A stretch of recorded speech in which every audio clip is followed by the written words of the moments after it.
বড়বাজারের মশলা পোস্তায় দুপুরের বাজার সবে আরম্ভ হয়েছে। হাজারি বিশ্বাস প্রকাণ্ড ভুঁড়িটি নিয়ে দিব্যি আরামে তার মশলার দোকানে বসে আছে। বাজার একটু মন্দা, অনেক দোকানই বেচাকেনা একেবারে নেই বললেই চলে। তবে বিদেশি খদ্দেরের ভিড় একটু বেশি। হাজারির দোকানে লোকজন অপেক্ষাকৃত কম। ডান হাতে তালপাতার পাখার বাতাস টানতে টানতে হাজারি ঘুমের ঘোরে মাঝে মাঝে সামনের দিকে ঝুঁকে পড়ছিল। এমন সময়ে হঠাৎ করে কার পরিচিত গলার স্বর শুনে সে চমকে উঠল। বলি, ও বিশ্বাস, বিশ্বাস মশাই! আরে ও বিশ্বাস মশাই, ঘুমোচ্ছেন? বার দুই হাঁক ছেড়ে যতীন ভদ্র ডান হাতের লাঠিটা একটা কোণে রেখে দিয়ে সম্মুখের খালি টুলটার ওপরে ধপাস করে বসল। যতীন হাজারি বিশ্বাসের সমবয়স্ক, অনেক দিনের বন্ধু। ভাগ্যলক্ষ্মী এতকাল তার উপর অপ্রসন্ন ছিল। হালে সে হাজারির পরামর্শে মশলার বাজারে দালালি আরম্ভ করেছে। 2 পয়সা পাচ্ছেও সে।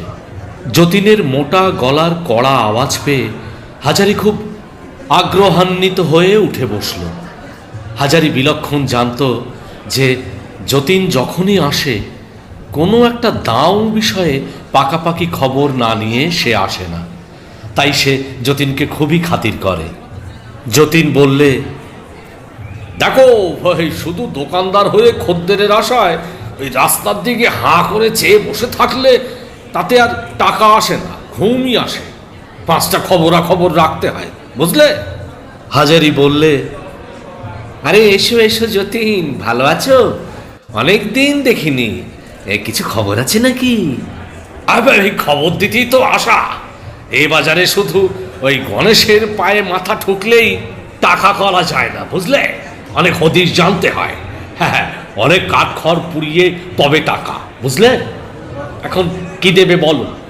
জানোই তো যতীন ভদ্র বকে একটু বেশি, কিন্তু খবর যা আনে তা একদম পাক্কা। যাক, আসল আসল কথা এখন তোমায় যা বলি, একটু একটু মন দিয়ে শোনো। নমস্কার বন্ধুরা, আমি শ্রেয়া। আপনারা শুনছেন ভয়ে ভয়ঙ্কর ইউটিউব চ্যানেল এবং মৃণাল দেবনাথ ফেসবুক পেজের স্যাটারডে ডেস্কের অনুষ্ঠান। আজ পরিবেশিত হচ্ছে রহস্যাবৃত একটি গল্প, মশলা ভূত। লিখেছেন বিভূতিভূষণ বন্দ্যোপাধ্যায়, কণ্ঠপ্রয়োগে মৃণাল দেবনাথ, মিউজিক দীপরাজ। শেষ পর্যন্ত শুনতে থাকুন আজকের আমাদের গল্প, মশলা ভূত।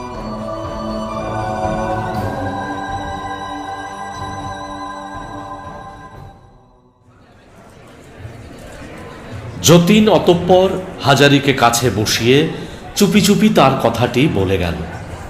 যতীনের কথায় টাকার গন্ধ পেয়ে হাজারি কান খাড়া করে এমনি একাগ্রভাবে শুনে যেতে লাগলো যে সত্যনারায়ণের পাঁচালিও লোকে অতটা মন দিয়ে শোনে না। ব্যাপারটি হলো এই, গ্রেহাম ট্রেডিং কোম্পানির একটা মস্ত মালজাহাজ SS রেঙ্গুন ডাচ ইস্ট ইন্ডিজের কোনো এক বন্দর থেকে প্রচুর মাল নিয়ে কলকাতায় আসছিল। যত রকম মাল বোঝাই ছিল তার মধ্যে মশলার বস্তাই ছিল সবচেয়ে বেশি। লঙ্কা, হলুদ, জিরে, তেজপাতা প্রভৃতি কত রকমের মশলা। প্রতিটি বস্তা ওজনে 2.5 মণের কম নয়। এরকম শত শত বস্তার গাদায় জাহাজখানা আগাগোড়া ঠাসা। সেই মাল জাহাজখানি গঙ্গার ভেতরে ঢুকতেই ঘন কুয়াশার মধ্যে শেষ রাত্রির ভাটার মুখে গঙ্গার চোরাবালির চড়ায় ধাক্কা খেয়ে ডুবে যায়। জাহাজ সবে যখন ডায়মন্ড হারবার পেরিয়ে গঙ্গায় এসেছে তখন এই ব্যাপার।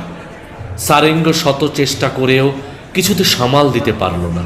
জাহাজ ডুবির সঙ্গে কতক লোকেও জলে ডুবে মারা যায়। জাহাজের কতক মাল নষ্ট হয়ে যায়, আর বাদবাকি মাল সব গঙ্গার জলে ভাসতে থাকে। মশলার বস্তাগুলো প্রায় ডোবেনি, বিশেষ ক্ষতিও হয়নি। দূর থেকে ওই মশলা বস্তাগুলোর গাদাগুলো ভেসে যেতে দেখে পোর্ট কমিশনারের লোকেরা ওই সব তুলে পারে টেনে নেয়। কাল 8:30টার সময় নিলাম ডেকে সেই বস্তাবন্দি মশলাগুলো বিক্রি করা হবে। ধড়িবাজ হাজারি বিশ্বাস যতীনের কথাবার্তা শুনে চট করে সব বুঝে নিলে। কত লোককে চড়িয়ে, কত পাকা ধানে মই দিয়ে তবে সে আজ এত টাকার মালিক। কথাবার্তা তখনই সব ঠিক হয়ে গেল। যাবার সময় যতীন আবার হাজারিকে বেশ করে মনে করিয়ে দিয়ে বললে, দেখো ভাইয়া, ওই টাকা যদি পিটতে চাও তবে এ সুযোগ কিছুতেই হাতছাড়া নয়। হ্যাঁ, জলের দামে মাল বিক্রি যাচ্ছে। কাল সকাল 8:30টায় নিলে আমি 7টার সময় এসে একেবারে তোমাদের সঙ্গে দেখা করব, বুঝেছ? হ্যাঁ, এখন চলি। পরদিন হাজারি যতীনকে নিয়ে যথাসময়ে খিদিরপুরের দিকে রওনা হয়ে গেল। নিলামের জায়গায় পৌঁছতে আর বেশি দেরি নেই। দূর থেকে কলরব শোনা যাচ্ছে। যতীন আগে আগে চলেছে, হাজারি পিছন পিছন ছুটছে। এত বড় সস্তার কিস্তিটা ফসকে না যায়। হাজারি যতীনকে বরাবর নিলামের কাছে বস্তাগুলো গুনতি করতে পাঠিয়ে দিয়েই নিজে শটান এক দৌড়ে সাহেবের কাছে গিয়ে মস্ত বড় এক সেলাম করলে। সাহেবের সঙ্গে 2 মিনিট ফিসফিস করে কি কথাবার্তা বলে হাজারি ঊর্ধ্বশ্বাসে ছুটে এসে নিলামের ডাক বন্ধ করে দিলে। যতীন বললে, আরে কি খবর ভায়া, সুবিধা করতে পেরেছো তো? পরে বলবো, কাজ হাসিল। এখন কত বস্তা গুনলে বলো দেখি? হ্যাঁ, 100 বস্তা গোনা হয়ে গেছে। বাস্তবিক উঁচু উঁচু গাদা করা মশলার বস্তাগুলোর দিকে চেয়ে হাজারির চোখ জুড়িয়ে গেল। সে যেদিকেই তাকায় দেখে যে অগন্তি বস্তা সারবন্দি থামের মতো রাস্তা জুড়ে দাঁড়িয়ে আছে। আফ, এমন দাও জীবনে কারো ভাগ্যে একবার বই দুবার আসে না। এখন মশলা পোস্তায় কোনো রকমে আমার গুদমে এগুলো চালান দিতে পারলে হাঁপ ছেড়ে বাঁচি। আর দেরি নয়। হাজারি যতীনকে তাড়া দিয়ে ডেকে বললে, ওয়ে ভায়া, আরে শুভ কাজে আর বিলম্ব কেন? এখন লরি ডেকে তাড়াতাড়ি মাল বোঝাই করে পোস্তায় চালান করে দাও। আমি ততক্ষণ একটু এগিয়ে যাই। একেবারে সব মাল লরিতে ধরল না।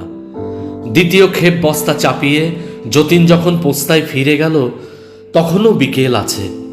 সে এসে দেখে সবই অব্যবস্থা।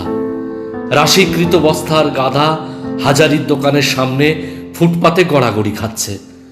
মাত্র 3টি লোক এতগুলো মাল তোলবার জন্য লাগানো হয়েছে। চতুর্দিক লোকের মহাভিড়, হই হই ব্যাপার। এদিকে পুলিশ তাড়া দিচ্ছে, আরে জলদি মাল উঠাও, হটাও এখান থেকে, হটাও। হাজারি কেবল চেঁচাচ্ছে, সে যেন কিছুই গোছগাছ করে উঠতে পারছে না। কাণ্ড কারখানা দেখে যতীন নিজেই কোমর বেঁধে লেগে গেল। প্রাণান্ত পরিশ্রমের পর সন্ধ্যার পূর্বেই সব মাল তোলা হয়ে গেল। বস্তাগুলি পাশাপাশি সাজিয়ে দেখা গেল ঘরে আর কুলোয় না। তখন বস্তার ওপর বস্তা চাপিয়ে কড়ি কাঠ পর্যন্ত মাল ঠাসা হলো। গম্বুজের মতো এক একটা ফুলো ফুলো বস্তা, আর বস্তাগুলো উঁচুও কি কম। এইভাবে বস্তা ভরাট করে মাথার ঘাম পায়ে ফেলে যতীন আর হাজারি যখন বাড়ি ফিরল তখন রাত 10টা।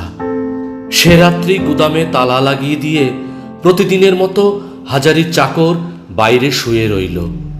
শেষ রাত্রে মশলার গুদামে কি একটা শব্দ শুনতে পেয়ে আশেপাশের দোকানদারদের ঘুম ভেঙে গেল। তারা চোরের আশঙ্কা করে চাকরটাকে ডেকে তুললে। চাকরটা শশব্যস্ত হয়ে আলো জেলে বেশ পরখ করে এদিক ওদিক দেখতে লাগলো। কিন্তু চোর ঘরে ঢুকলো কি করে? গুদামের দরজা তালা বন্ধ, স্পষ্টই দেখা যাচ্ছে। খানিক বাদে আবার দুম দুম শব্দ। এ কিসের শব্দ? সকলে কান খাড়া করে রইল। বেশ মনে হলো এবারকার শব্দটা যেন হাজারির মশলার গুদামের ভেতর থেকেই আসছে। আশ্চর্য, ঘরের দরজা জানলা সব বন্ধ, তবুও বাইরে থেকে মোটা তালা দেওয়া। কি আশ্চর্য! চোর ভেতরে যাবেই বা কি করে? আর চোর টোর যদি না এলো, তবে দরজার শব্দই বা করছে কে?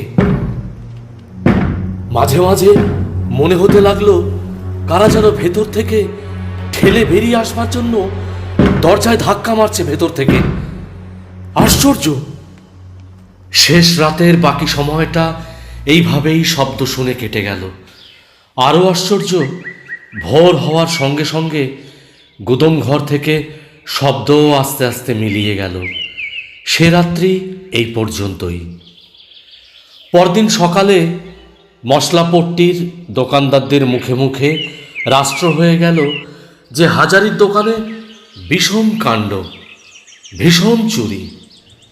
আসলে সত্যি যা নয় তার 10 গুণ বাড়িয়ে দিয়ে মিথ্যে রটাতে লাগলো। ক্রমে কথাটা হাজারির কানে উঠল। হাজারি বিশ্বাস খবর পাওয়া মাত্র দৌড়ে এসে তালা খুলে গুদুমে ঢুকে দেখে যে বস্তাগুলো ঠিকই আছে, একটি মালও বেহাত হয়নি। কি ব্যাপার? তখন সে ভাবলে কিছু নয়। তার মশলা বস্তাগুলো দেখে যাদের চোখ টাটিয়েছিল এ নিশ্চয়ই সেই বদমাশদের মিথ্যে কারসাজি। তারাই মজা দেখবার জন্য চুরির খবর রটিয়েছে। কিন্তু হরে চাকরটাও যে বললে ভীষণ শব্দ শোনা যাচ্ছিল, এই শব্দ রহস্যটার হাজারি কিছুতেই কিনারা করতে পারলে না। চোর যদি এসেই থাকবে তবে কিছু নিলেও না, উপরন্তু শব্দ করে জানান দিয়ে চলে গেল।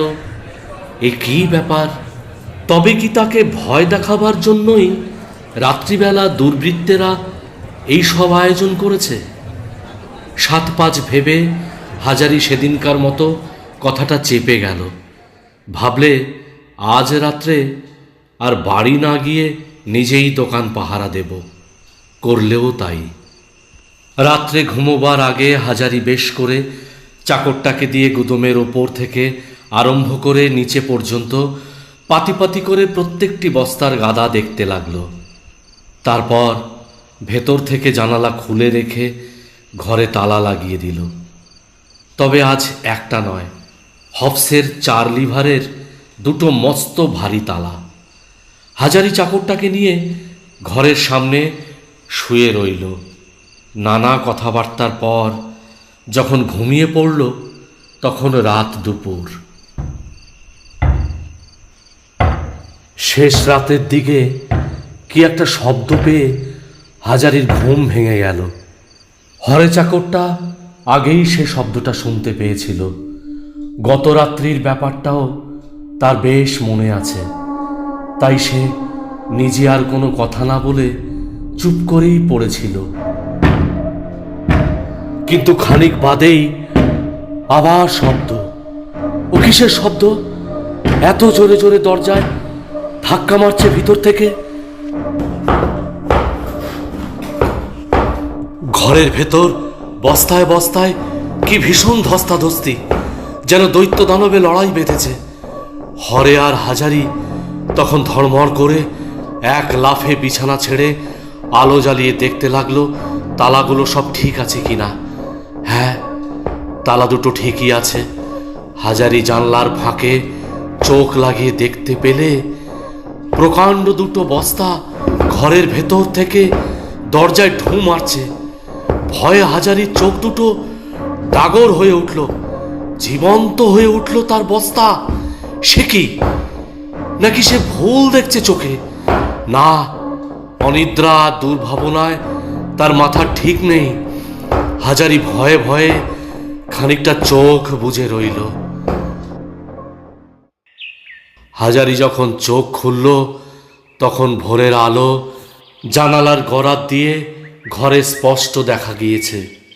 সঙ্গে সঙ্গে শব্দ টব্দ সব থেমে গিয়েছে।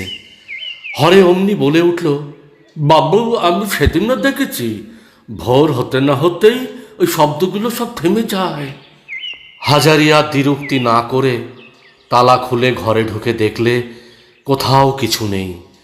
মালপত্র ঠিকই আছে, তবে কালকের থেকে আজ তফাৎ এই যে বস্তাগুলো যেটি যে জায়গায় দাঁড় করানো ছিল সেটি ঠিক সেখানে নেই। প্রত্যেক বস্তাটিই যেন সরে সরে তফাৎ হয়ে গেছে। একটা বস্তা আরেকটার ঘাড়ে কাত হয়ে পড়েছে। বিশেষ করে পিছন দিকের কতগুলো বস্তা হান্ডুল বান্ডুল অবস্থায় পড়ে রয়েছে। হাজারি মহা ভাবনায় পড়ে গেল। চোরই যদি হয় তবে শব্দের সৃষ্টিপাত কেন? আর চোর ঢোকেই বা কোথা থেকে, আর বেরিয়েই বা যায় কেমন করে? অসম্ভব। তবে কি জাহাজ ডুবির লোকগুলো ডুবে গিয়ে মরে ভূত হয়ে মশলা বস্তায় যে যার ঢুকে বসে আছে? লাটের মাল কিনে অবধি দুরাত্রি তো এভাবেই কাটল। আজ তৃতীয় রাত্রি। হাজারির রোগ অসম্ভব বেড়ে গেছে। আজ সে মরিয়া হয়ে দুজন লোক নিয়ে সারা রাত্রি গুদামের বাইরে জেগে বসে রইল। হাতের কাছে যাকেই সে পাবে কিছুতেই আজ আর তাকে আস্ত রাখবে না। তার এই অভীষ্ট সিদ্ধি করার জন্য দিনমানেই সে বেশ ঘুমিয়ে নিয়েছে, পাছে রাত্রে ঘুমিয়ে পড়ে।